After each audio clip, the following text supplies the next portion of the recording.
హోంశాఖ మంత్రులు. అధ్యక్ష ధన్యవాదాలు అధ్యక్ష. సభ్యులు అడిగిన క్వశ్చన్కి అధ్యక్ష గ్రామ వార్డు సచివాలయంలో మహిళా సంరక్షణ కార్యదర్శుల జాబ్ చార్ట్ వివరాలు ఏమిటని ఇచ్చారు అధ్యక్ష. అయితే యాక్చువల్గా అధ్యక్ష ఇది గ్రామ మహిళా సంరక్షణ కార్యదర్శి అధ్యక్ష ఫస్ట్ ఆఫ్ ఆల్ ఇచ్చింది. అయితే దాన్ని మళ్ళీ తిరిగి వీళ్ళు గ్రామ మహిళా సంరక్షణ కార్యదర్శుల కింద మార్చారు. అయితే వాళ్ళ వివరాలు వాళ్ళ జాబ్ చార్ట్ చూస్తే అధ్యక్ష ఇంచుమించుగా వాళ్ళ జాబ్ చార్ట్ ఇవ్వడానికి 2 జీవోలు మార్చారు అధ్యక్ష గత ప్రభుత్వం. అయితే విషయం చేస్తే ఇక్కడ హోమ్ డిపార్ట్మెంట్ వరకు ఐసిడిఎస్ వరకు ఓవరాల్గా చెప్పాలంటే గవర్నమెంట్లో ఎన్ని శాఖలు ఉన్నాయి అన్ని శాఖల తాలూకా జాబ్ చార్ట్ కలిపి వీళ్ళకి జాబ్ చార్ట్ ఇచ్చినట్టుగా ఉంది అధ్యక్ష. ఇక చదవడానికి చాలా టైం పడుతుంది కాబట్టి సభ్యుల కోరిక మేరకు ఆ సభ్యులందరికీ కూడా ఆ జీవోఎంఎస్ నెంబర్ మనకి 2 ప్రకారం అందరికీ కూడా అందజేయడం జరిగింది అధ్యక్ష. ఎందుకంటే అధ్యక్ష ఇందులోని శాంతి భద్రతలకు విఘాతం కలిగించే అత్యవసరమైన పరిస్థితుల దగ్గర నుంచి చూస్తే అధ్యక్ష ఆఖరికి ఐసిడిఎస్లో అంగన్వాడీ పిల్లల్ని సంరక్షణ వాళ్ళ అవగాహన వరకు కూడా ఓవరాల్గా అన్నీ కూడా ఇచ్చి ఉన్నారు అధ్యక్ష. అయితే ఇందుకు వీళ్ళకి ఏంటంటే జాబ్ చార్ట్లు రోజు రోజుకి మార్చడం కూడా జరిగింది అధ్యక్ష. మార్చడానికి జరిగిన కారణం కూడా అధ్యక్ష ఫస్ట్ వీళ్ళని మహిళా సంరక్షణ కార్యదర్శి నుంచి మహిళా రక్షణ కార్యదర్శుల కింద మార్చిన తర్వాత ఆటోమేటిక్గా వీళ్ళు జాబ్ చార్ట్ కూడా మార్చడం జరిగింది అధ్యక్ష. అయితే వీళ్ళని సరిగ్గా వినియోగించుకోవడానికి ప్రభుత్వం తీసుకున్న చర్యల గురించి ఇంకా చర్చలో ఉంది అధ్యక్ష. చర్చించి వీళ్ళని ఏ రకంగా మనం ఉపయోగించుకోవాలన్న దాని మీద చర్యలు తీసుకుంటాం అధ్యక్ష. రవి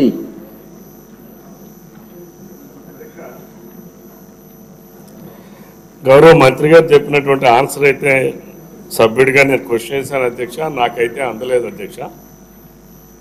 గవర్నమెంట్ నుంచి ఆన్సర్ అయితే నాకు అందలేదు అధ్యక్ష. ఇదొకటి. రెండవది అధ్యక్ష, గత ప్రభుత్వం సచివాలయం అనేటువంటి వ్యవస్థని తీసుకొచ్చి అందులో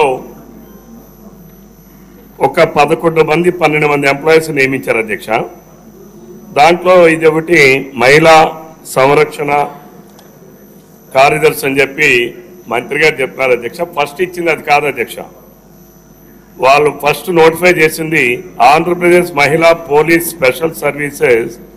వాళ్ళని ఏం డిజిగ్నేట్ చేశారంటే మహిళా police and women and child welfare assistant ward women and weaker sections protection secretary బ్రాకెట్లో ఫీమేల్. ఇది ఫస్ట్ నోటిఫికేషన్ అధ్యక్ష.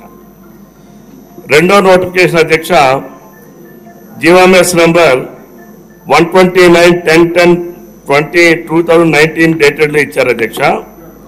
అంటే ఇది ఫస్ట్ రిక్రూట్మెంట్ చేసేటప్పుడు ఇచ్చిన నోటిఫికేషన్ అధ్యక్ష. రెండవ నోటిఫికేషన్ జీవోఎంఎస్ నంబర్ 129 ఇచ్చారు అధ్యక్ష. అందులో గ్రామ మహిళా సంరక్షణ కార్యదర్శి గ్రేడ్ 3 అని చెప్పి ఇచ్చారు అధ్యక్ష. వీళ్ళకి జాబ్ చార్ట్ చూస్తే అధ్యక్ష మన ఆంధ్రప్రదేశ్ రాష్ట్ర చీఫ్ సెక్రటరీ గారికి ఎంతైతే జాబ్ చార్ట్ ఉందో అంత జాబ్ చార్ట్ ఇచ్చారు అధ్యక్ష.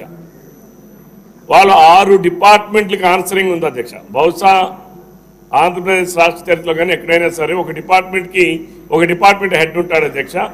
ఆ హెడ్ నుంచి మా కింద వరకు కూడా ఒక లైన్ ఉంటుంది అధ్యక్ష. వీళ్ళేమో పనిచేసే సచివాలయంలో అక్కడ ఆన్సర్ చేయాల్సింది administrative secretary and MPDO. Leave కావాలంటే ఆ పోలీస్ స్టేషన్లో ఉన్నటువంటి ఎస్ఐ ఇవ్వాలి అధ్యక్ష.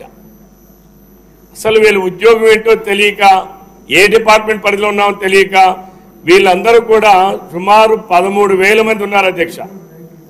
13,000 మందికి గత ప్రభుత్వం కనీసం ఏ అవగాహనతో ఇచ్చారో అర్థం కాలేదు అధ్యక్ష. దీనిని ఇప్పటికే మనం ఫీల్డ్లో చూస్తే ఇందులో న్యాయస్థానాల్లో కూడా 2 కేసులు వేశారు అధ్యక్ష. ఎవరో ఒక పిల్లి వేశారు అధ్యక్ష. అసలు వీళ్ళు జాబ్ చార్ట్ ఏంటి అని.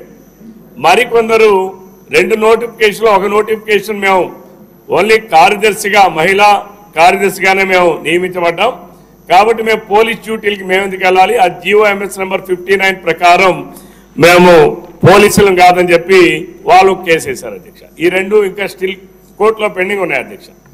నేను ప్రభుత్వానికి అడిగేది మీరు ఇప్పటికైనా దానిని ఉపసంహరించుకుంటున్నారా, వాళ్ళు పోలీస్ డిపార్ట్మెంట్లో కొనసాగించాలనుకుంటున్నారా, పోలీస్ డిపార్ట్మెంట్లో కొనసాగించండి, లేదా ఉమెన్ అండ్ చైల్డ్ వెల్ఫేర్ డిపార్ట్మెంట్కే మీరు కన్ఫైన్ చేస్తారా, women and child welfare department confine చేయండి. ఇది మానసిక క్షోభ అధ్యక్ష. పాపం వాళ్ళు అందరు ఆడపిల్లల అధ్యక్ష. అర్ధరాత్రి పోలీస్ స్టేషన్ పిలిచి నువ్వు బందోబస్తుకి వెళ్ళమంటాడు అధ్యక్ష. అసలు పోలీస్ మాన్యువల్ ప్రకారం పోలీస్ రిక్రూట్మెంట్ ప్రొసీజర్స్ ఏంటి అధ్యక్ష? అండర్ 1864 యాక్ట్ ప్రకారం, పోలీస్ యాక్ట్ ప్రకారం రిక్రూట్మెంట్ ప్రొసీజర్ ఇస్ డిఫరెంట్. వీళ్ళని తీసుకెళ్లి పోలీస్ అని చెప్పి ఎట్లా దానిని ఇది చేస్తారు అధ్యక్ష?